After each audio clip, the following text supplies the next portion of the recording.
that shit was from before.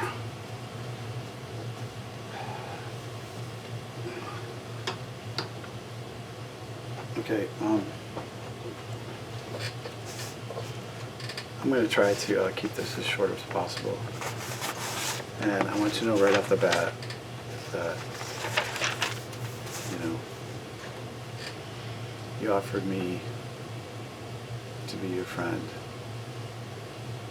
And I shouldn't have rejected that because, you know, I do love you. And that doesn't have to be, you know, what it was. But I do know that without you in my life, it's been really empty.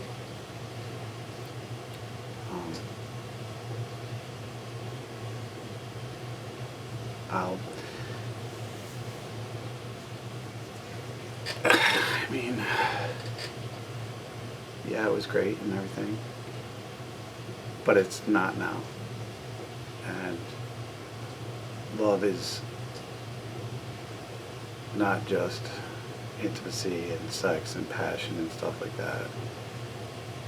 There's a lot more to it.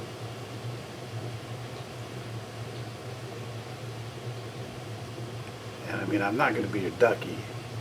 I'm not going to be on the side waiting for you to, like, realize, oh, we're the ones that should be together. I think that was great. And it's obviously not going to happen. But I don't want to abandon you. You're going through the toughest time, and I told you right from the start, you're going through the toughest time you'll ever go through. And like I said, I'm going to keep this short and try to keep it to one beer. I hope you watch it. I hope you listen.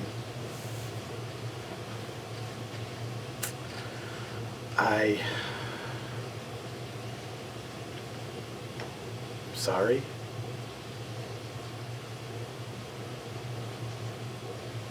That I wasn't as understanding or whatever.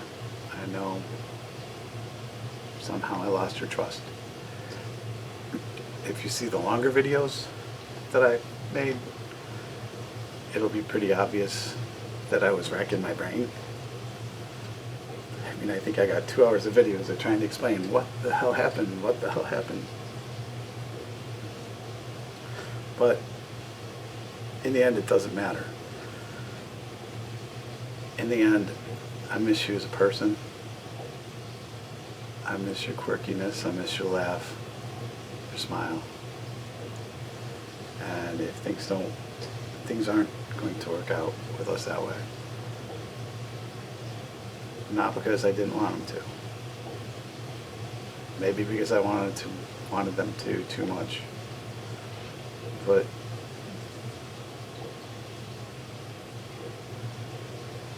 my caring for you, I mean, I have a whole thing about the word love and what it means. My caring for you is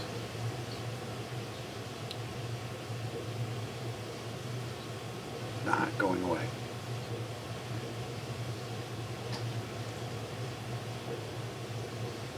I want to be here to try to help you.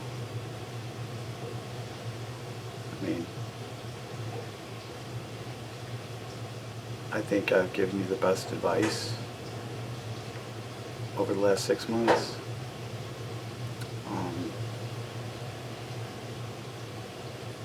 And yeah, I mean, maybe that's tainted. Maybe you can see that advice because we were involved as having ulterior motives, but I really don't.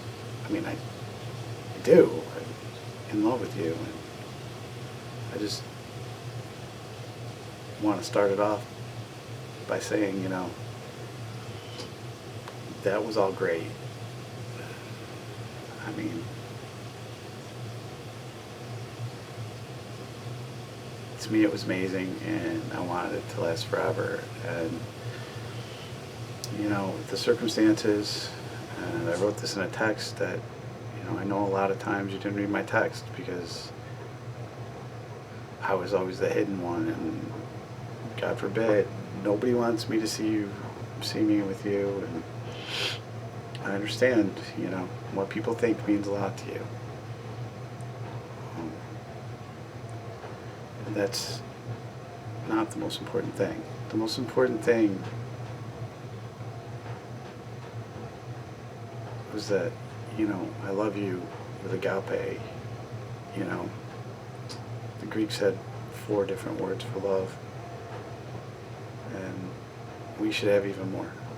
I mean, the love for your son is different than you have for the love for your parents, is different than you have for love for your wife. I mean, let's hope so, right? But I know you're going through a tough time, and I didn't ever intend to abandon you. I know you might have felt that way. I never would have. I mean, look at me here now. I'm not trying to get you back as a girlfriend, and I never really had you as a girlfriend. I mean, we had what we had, and it was amazing. And I looked forward to having it again. But if that's not going to happen, my unwillingness to be just a friend, you gotta understand, you know, I'm a human being too. I mean,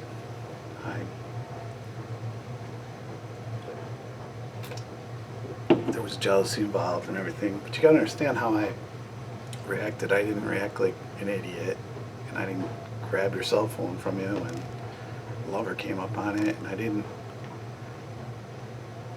hit you or anything like that. And that's because there's more to my feelings for you than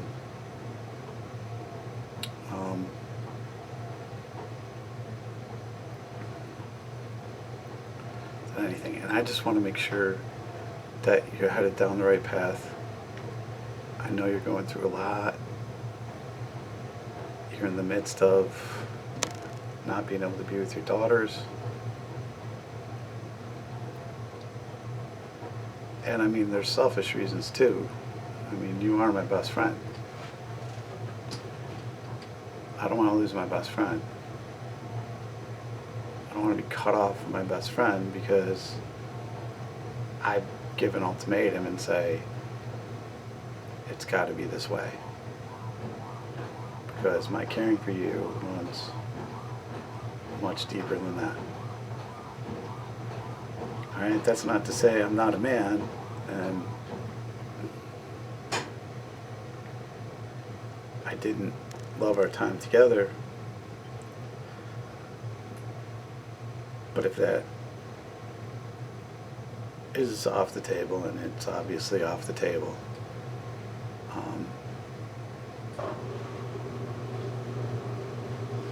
I don't want to lose you from my life.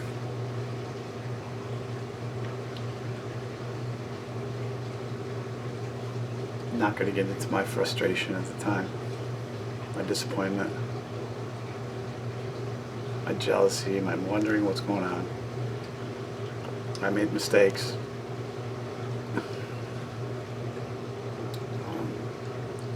And I hope as friends we can get through it. I really do. Because you mean a lot to me.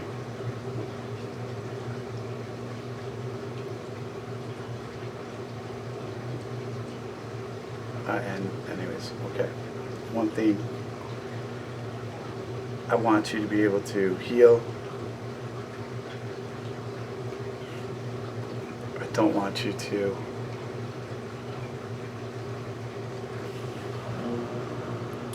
look at me like I'm better, I'm trying to be better or know it all or anything, okay? I don't trust like Allegheny and Cattaraugus and all this other stuff.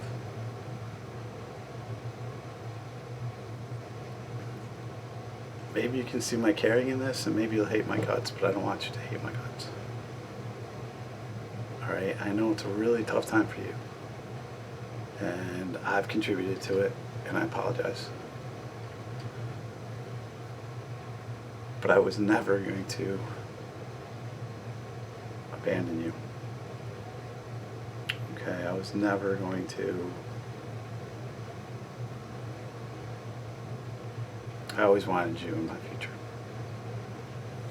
I wanted it a different way, but if that can't be the way, then that's just the way it is, you know?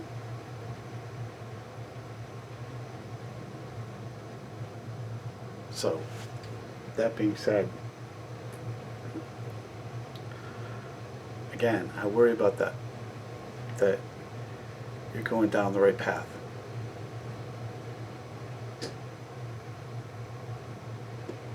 Not that you're going down the right path. I'm worried that, you know, the cycle will continue. I'm worried that you're getting the right counseling and treatment and everything. And I mean, it's not the best area in the world as far as intelligence and everything like that. Alright, but I'm just gonna list a few things here. Okay, and there's a method to my madness, and it's nothing against you.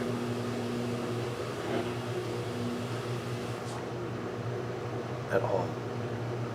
Because I'm going to be honest with you. I go down this list and I have a lot of these tendencies. I feel completely empty without you.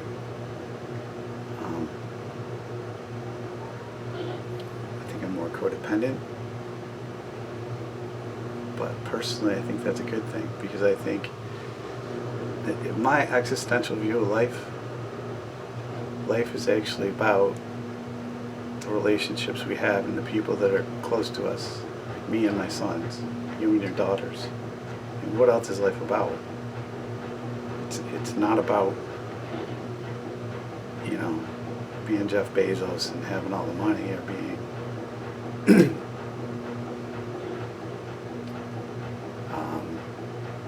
getting everything you want. It's about the people that you are around and the people that are important to you. This is my existential view of life, right? This is what I put importance on.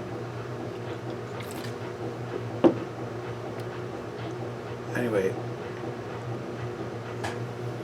I wanted to do this a different way, but I think it's going to be easier doing it this way.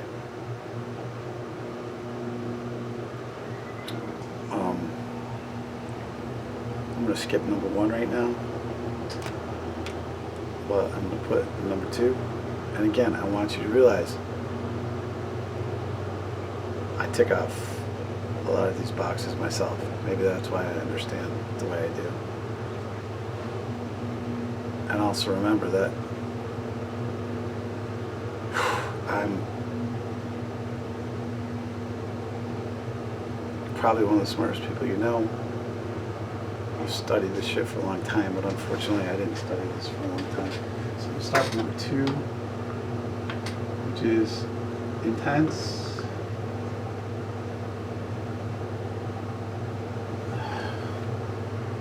And unstable.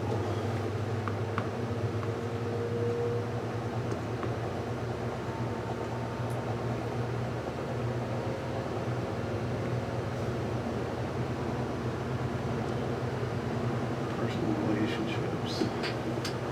Intense and unstable personal relationships. I mean, everything feels like a roller coaster. It's like, this could be with friends, it could be with family,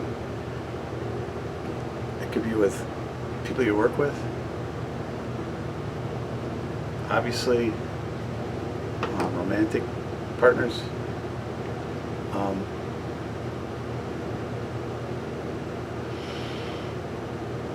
And I mean, I know you well enough, so there are times when you said, well, this friend is the best. And then, like, even maybe in the same day, you said, oh, this friend is being a jerk. His friends are some jerk. I know you've done it with family members. And I'm not saying it's all you. I mean, they have whatever they're doing in the thing, but sometimes it's perceived and sometimes it's actual. I mean, family members. I remember there are times when you're like really angry at your sister, and then she's the best person in the world. At work with Jeff, it was like he's the greatest, and then another time he was a real jerk, and this stuff fluctuates kind of fast. I know with me, in our relationship, it was like one day it was like I can't wait to make pretzel eggs, and I can't wait to grab your hair, and there was other stuff that I'm not going to mention, and then the next day it's like boom, I can't trust you. And I mean, even your dad, I think, at times. It was like in the morning he was the greatest guy, and in the afternoon he was a total dick. So, and like again, I'm not putting it on you. I mean, they do stuff, but I think people like you and me, we feel things at a very deep level, and probably more intensely than other people feel things. So, this third one, let's go to 4. The reason I'm skipping some of these is because, first of all, it only matters we got 5 of 9, but some of what people take personally, and I don't want you to take anything as a personal attack, because it's not how I think you're the best. Impulsivity and not thinking about ramifications. So, impulsivity. I think even you will admit, impulsivity and not thinking about ramifications, I think you'll admit pretty easily that describes a lot of things that have gone on in the last 6 months. Very impulsive. It's not necessarily a bad thing. Sometimes it leads to great times. But it's sort of without thinking about, what this will mean in the future. I do this all the time myself. Like those late night texts that piss you off or hurt a relationship or in some way or another. God damn it, I gotta say this to her. Now. But there's this. It can lead to like dangerous problems too. Impulsive sexual behavior, spending, gambling, substance abuse. It's just like I'm gonna do this, and we do it because it's an immediate solution to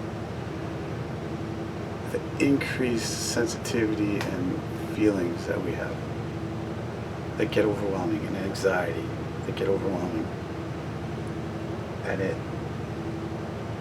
not thinking about what it's going to mean in the future.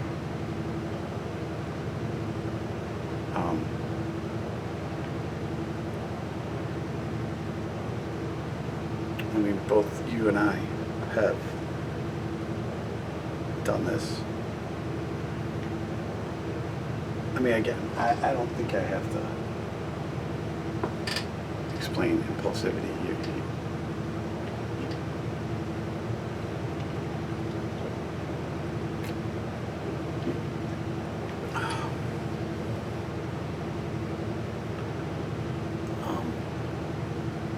And that leads to substance abuse. And what happens is sometimes it feels really good because it seems like a really good strategy. It seems like a really good solution right now. because I'm overwhelmed. I'm in this heightened state of all these emotions and all this anxiety, and I grab a mics, and that takes care of it for a while, and then it calms everything down for a while. I do the same thing, doing it right now. Recurrent suicidal behavior, suicidal thought.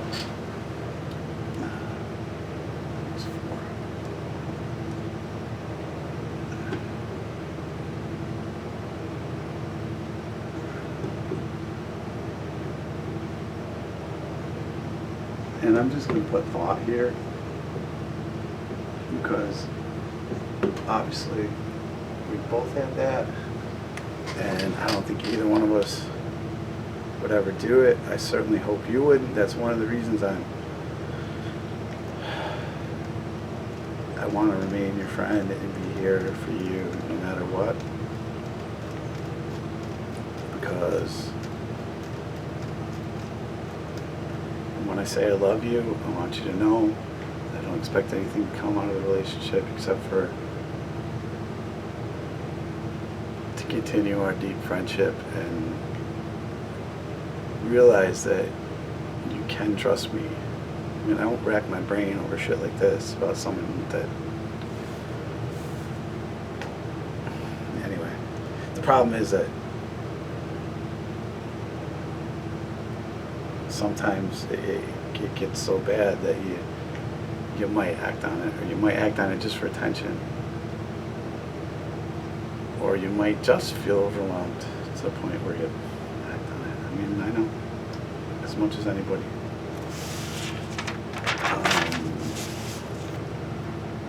Next one. Affective instability. So that's...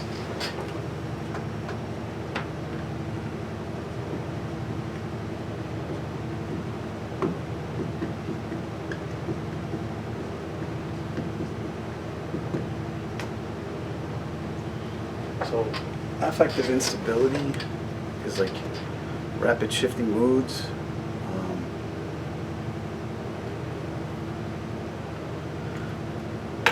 You always act in line with your emotions. Like the emotions you're feeling, you let them out right now. And the thing is, and I'm going to say about people like you and me, the emotions, at least the emotions I feel, are like 10 times as intense as anyone else. And from our experiences together, and I'm not meaning when we're together, but listening to you on the phone and listening to everything, it's like boom. And then it's also like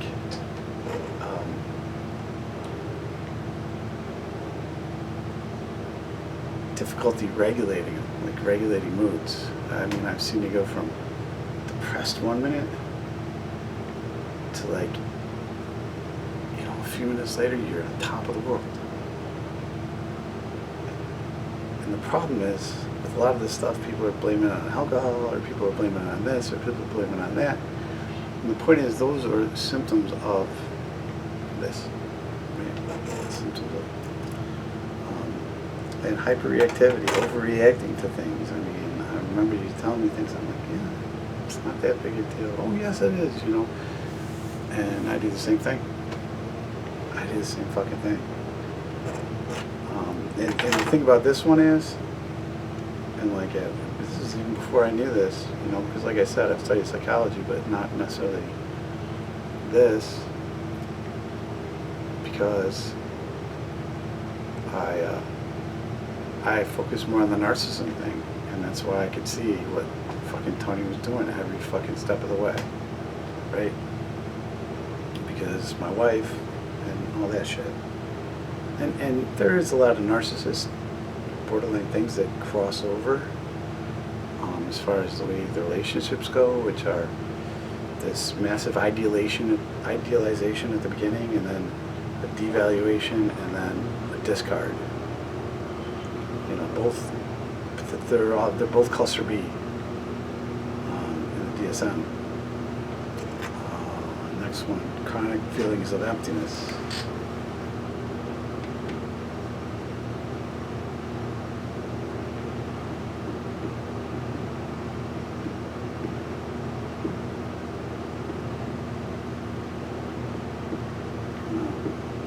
I know you said this to me before, and I can certainly relate.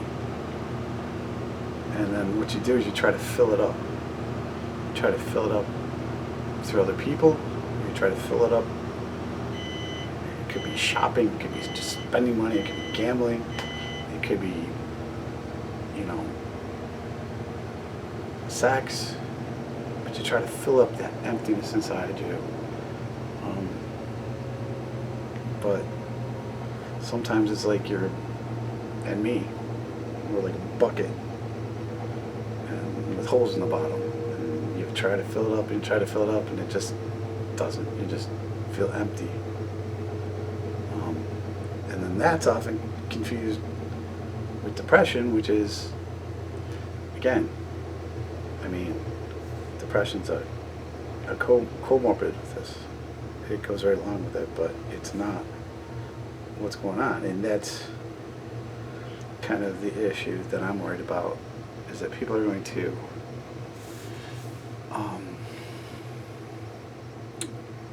people around here aren't just fucking smart enough to figure it out. And it's panic inducing, this feeling of emptiness. It's like you get this anxiety and panic, and it's like, how do I fill it up? I filled up this with my friendship with you, so it's important to me too. Filled up with drinking.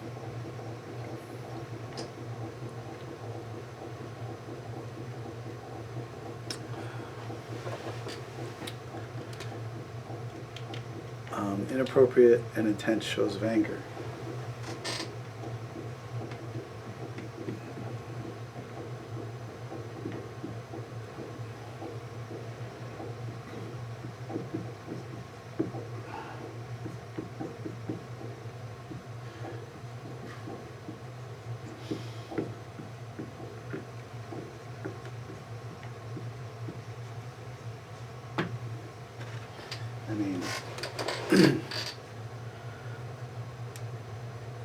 It could be verbally, physically, but it's quick and it's intense, and it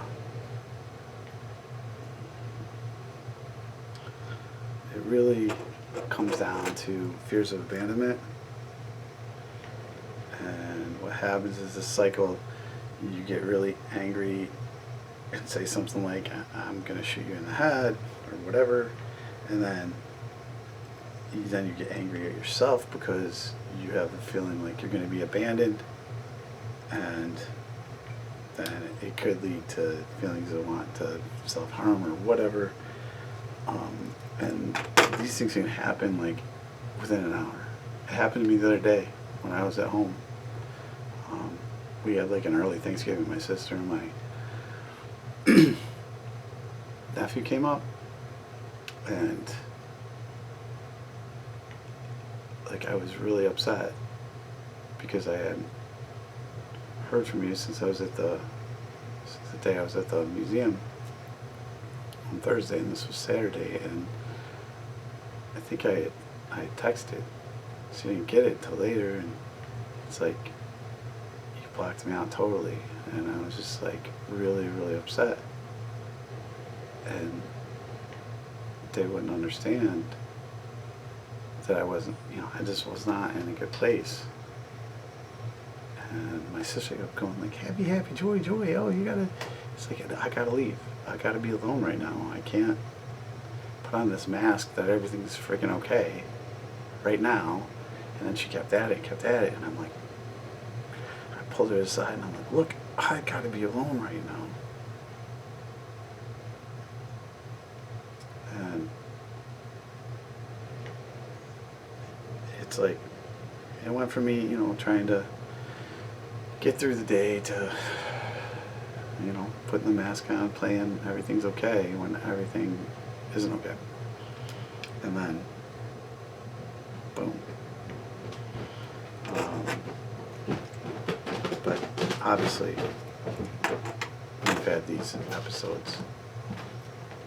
Even with me. The night that I said that, you couldn't buy alcohol after 1 at the store. I was like, what the hell's going on? Okay. Let's go back to number 1, because all these things come from one thing, which is a fear of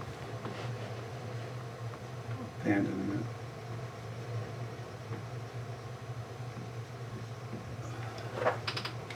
Basically, and that's real or perceived.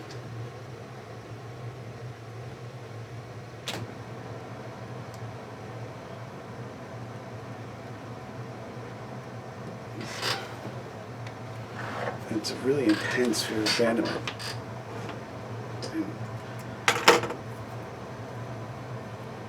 And part of that's why I feel so bad.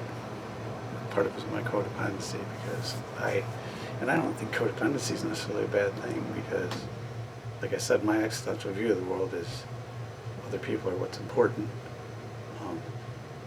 But I don't think anyone's whole in himself. And I think all this new age bullshit, like, just be whole with yourself. I mean, you're supposed to be whole with somebody else, and,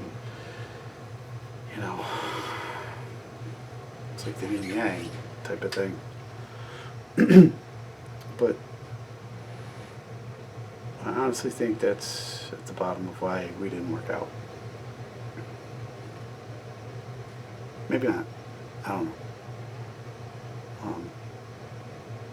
I racked my brain. Like I said, there are 2 hours of me going down. I had a whole calendar of, okay, here's September 28th, September 29th, September 30th, this happened, and then October 1st, and I left back for New York on October 2nd. I'm just like racking my brain. What did I do? What did I do? What did I do? And then, I mean, even after that, it was like,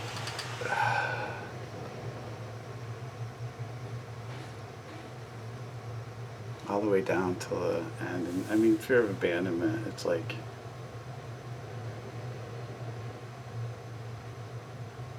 when I wrote the letter, it's like, I can't be your toy anymore, I mean, you gotta understand, like,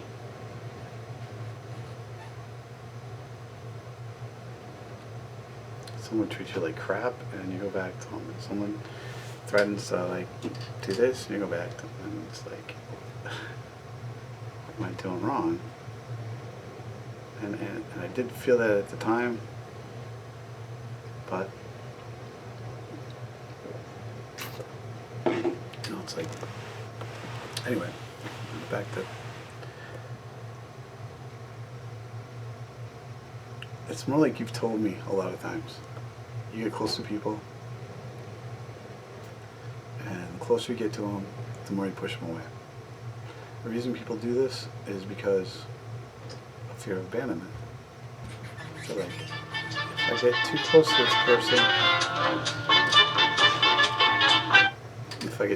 to this person, I'm just going to get abandoned and hurt.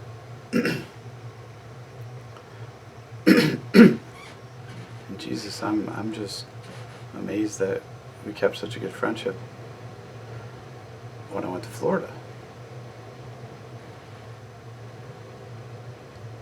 I mean, I'd never abandon you. But then I remember you saying something to me about, like, phone calls. Like, don't hang up that way. It really bothers me. And even after all that consternation, I mean, that 2 hours of video were about weeks and months of consternation about what the fuck did I do wrong, And it could have been nothing. Yeah, I could be all wrong. Not all wrong about this, but I could be all wrong about that particular thing. Because who knows what was going on. I wasn't around. In a way that was abandoning, and I honestly wish I'd never gone to Florida, but either way. It probably would have happened sooner or later where I did something that you perceived as like abandonment. And I remember the telephone call, and the one thing I've learned is that when you're in really a high stress, and I could tell you were highly stressed when you called me, and it's like, what's going on? What the hell is going on? I just asked a simple question, and then it's like you're really stressed out, and I'm like, oh well, you're acting strange. Just call me when you're not gonna act strange. And I hung up, and I can see how that, especially after you told me, like a few weeks before. I remember I was in Florida. I remember I was driving. I remember what road I was driving on. I think it was 27. I said, you don't like that? He's like, okay, well, I'll make sure I'm letting you know I'm hanging up. And after that, I didn't hear from you. And the next day, I headed back for New York because I could tell something was freaking wrong. But I personalized it a lot, because you were telling me how everybody was saying not to trust me and all this other stuff. And then the whole thing with, did you instant message Tony and da-da-da, and I didn't. I don't fucking talk to that dick. But fear of abandonment is